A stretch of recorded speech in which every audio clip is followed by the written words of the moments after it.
think I'm finally realizing how important it is to have a set sleep schedule. For the first time in 2 months, I went to bed. And not only just 10:30, but instead of waking up at 4:30, I woke up at 9 a.m. What have I done? What have I done? Burn me at the stake. I failed as a man. And I'm realizing now how important it is to have not only the full 8 hours plus of sleep, but to wake up at the same time every day. Because to be fair, I've been going to bed pretty late and making these videos and quote unquote editing them. So I've been sleeping at 10 pretty much every night. But I still wake up at 4:30 and I end up feeling fine because I've been waking up at 4:30 for the past 2 months. And because my body's become accustomed to that, I just reap the benefits. Even though, yeah, I have like bags under my eyes pretty much for the past 2 weeks though. There's something about waking up early that just fills my balls with glee. Waking up before everybody else does. The place is quiet, you get to do your whole morning routine, leave out, boom, gym, and you come back at like 7 a.m.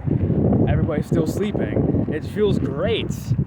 And your day really starts once everybody gets up at around 7:30, 8, 9-ish, which is becoming later and later by the day, which is wild. So just having a set schedule to your whole daily routine, and then putting 8 hours away just for good quality sleep can make your day so much better. Everybody's cool with waking up early. Nobody minds waking up at 5 or 6. But nobody wants to go to sleep at 8 o'clock.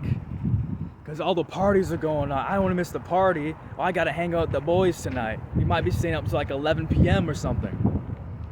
Yeah, you're going to have to sacrifice that. You're completely going to have to take that out of your schedule and replace it with that extra 3 hours of sleep that you desperately need because you cannot function throughout the day. You are struggling in your everyday life, but yet you want to go to those parties. It's not worth it. It's really not worth it. Come on. Because in the next 10 years, you'll feel it. Those bags don't go away. You have to start doing some extra stuff. Your energy's depleted. You're like, basically, your 80% is now your 100%. And it keeps gradually worsening. And the next thing you know, you're like 45 years of age. You're just like your parents, even though you never expected to be. Oh, I never wanted to end up like my parents. And here you are, you're balding, bloated, sick, tired, and suicidal, like the rest of them.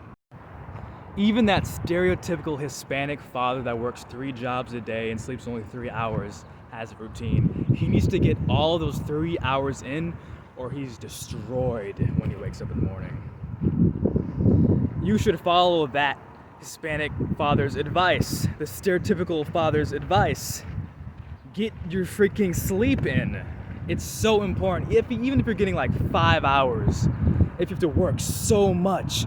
Oh, excuse 1, excuse 2, excuse 3. Dude, come on. It doesn't really matter how much you sleep. It's the fact that you have a schedule. I mean, it does matter. It does matter. The quality of your life does improve the more sleep you get.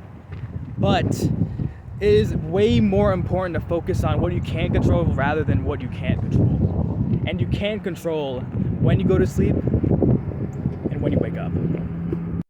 I do have a few tips to make the time that you do sleep just a bit better. The first thing you would like to do is put some tape over your mouth. And second, you would want to either sleep on your back or on your side. The mouth tape, or pretty much any tape you put on, is going to give the ability for your nose to actually do its basic duties. Because a bunch of us are kind of like mouth breathers and stuff. We open our mouth when we're sleeping, we snore. That's where snoring comes from. Yeah. Many of us sleep on our stomachs, and that messes up with our back and our natural spine curve. So you end up waking up feeling kind of drained and tired because your whole back's all messed up. And often when you sleep on your stomach, you're more inclined to open your mouth because of like your neck and stuff. Just look up why you shouldn't sleep on your stomach. It's pretty basic information that not many people really know about. So it's better to sleep on your side or your back. Like a bunch of these mammals, you see like a lion or a freaking gorilla or something, they sleep on their side most of the time. Side is probably like the best, because if you're curled up, kind of, it's like a fetal position. Like when you're born, you don't see babies like come out on their back. They come out kind of in this curled up side-like position. And finally, number 3, do not eat or drink right before you go to sleep, because you'll be bloated once you wake up in the morning. You'll feel that freaking extra food, and you might need to pee in the middle of the night, which is terrible. For some of us, we can't go back to sleep when we wake up. I would say number 4 is to keep your environment completely like air clean and all of that clean. But like, people can be like, oh yeah, I can't really do that. So that's like a ladder step later on, which is also pretty important. So get a piece of paper out and write down the exact time that you would like to go to sleep. And also write down the time that you preferably like to wake up. It should probably be between 8 hours, preferably. But give yourself like a 30-minute time to actually get to sleep, because often we have like a time from like 9 to 5, which you get like 8 hours or so of sleep. But in reality, you're only getting like 7.5, because you're gonna take some time to go to sleep. You're in bed by 9. It's gonna take like a 10, 15, maybe 30, depending on some of us. And we don't really get that full 8 hours that we really need. And our body also might need more than 8 hours, might need less, depending if you're an adult or like a young child, teenager. It really depends on the person. But I would say around 8 hours for teenagers and adults seems pretty good. We'll probably need an alarm to wake up.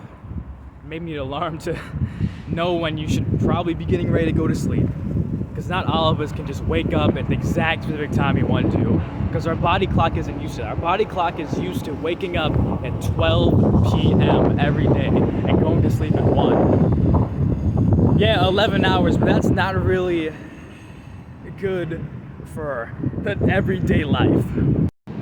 Again, this is basic knowledge, but it's so surprising how much this basic knowledge people really don't know about. There's always that person that's like, oh my gosh, I can't go to sleep unless I jack off and ejaculate. I'm not freaking here to help you then. Watch my last few videos, man. Jeez. Then again, maybe I should take my own advice and maybe record my videos a bit earlier so I won't wake up in the morning sleep deprived. At least last night was worth it though.